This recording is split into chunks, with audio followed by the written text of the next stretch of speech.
Ao longo dos últimos anos, a noite em Porto Alegre é mais ponto de passagem do que de encontro.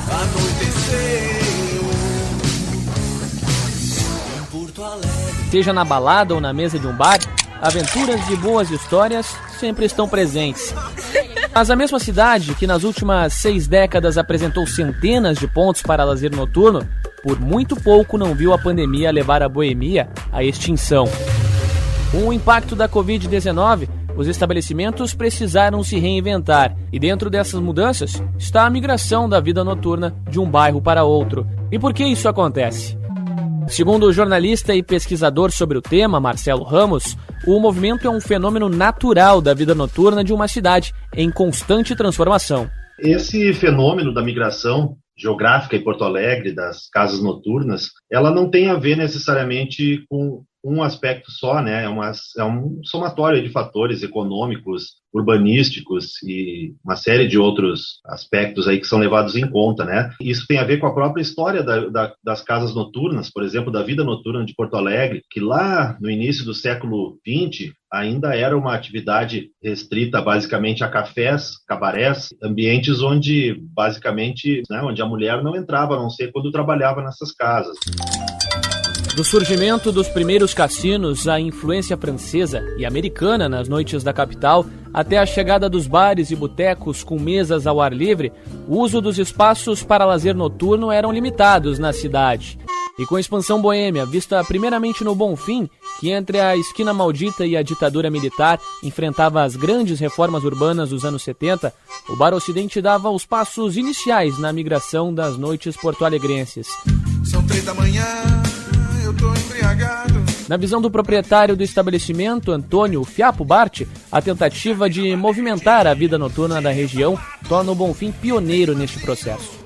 A trajetória do Ocidente tem muito a ver com essa migração, porque a gente fez a vida noturna migrar dentro da Oswaldo Aranha. Né? Apesar de ter bares em toda a Oswaldo Aranha no começo dos anos 80, eles tinham uma frequência muito pequena. Né?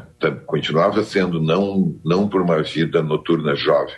Com o Ocidente, a gente trouxe o grosso da vida noturna para o meio da Oswaldo Aranha. 2 perdidos na madrugada da Cidade Baixa. Para uma Porto Alegre que migra, a Cidade Baixa ocupa ao longo de 2 décadas o posto de bairro boêmio da capital. Da proliferação de bares, à concentração de pessoas ao redor das mesas, calçadas e ruas, a CB, como é carinhosamente chamada por moradores e frequentadores da região, teve dentro desta migração a chegada de grupos vindos de Bonfim e Moinhos de Vento. E com a atenção de poder público e empresários voltadas às atividades boêmias, a perspectiva, segundo Cláudio Fávero, sócio proprietário do Bar Opinião, é de que a vida noturna dos bairros seja mais explorada.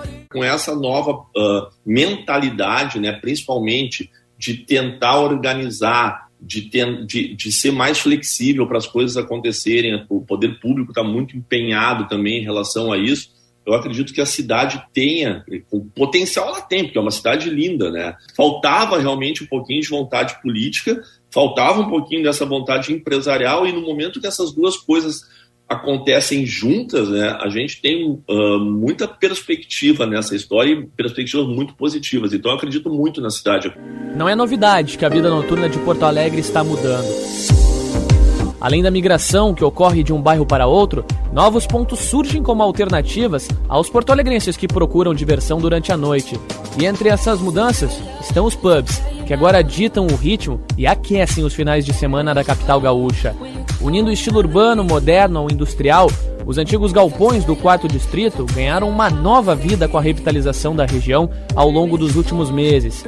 E com o novo atrativo, quem é proprietário de estabelecimentos na área, como o cofundador do Cortex Bar, Rafael Schutz, entende que o movimento da boemia está fortalecendo toda a economia dos bairros.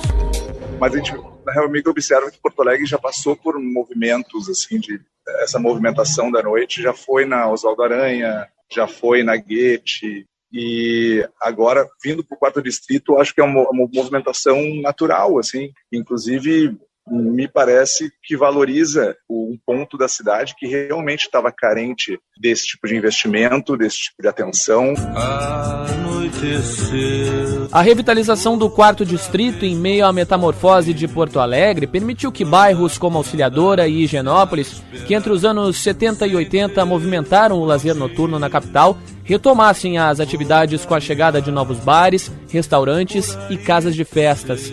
E enquanto se reinventam, entre a Lima e Silva e a Goethe, passando pela João Teles e indo em direção a Álvaro Chaves, as noites porto-alegrenses continuarão reservando atrativos para aqueles que procuram por aventuras e histórias jamais contadas em algum reduto boêmio da cidade. A minha vida boêmia de bar em bar.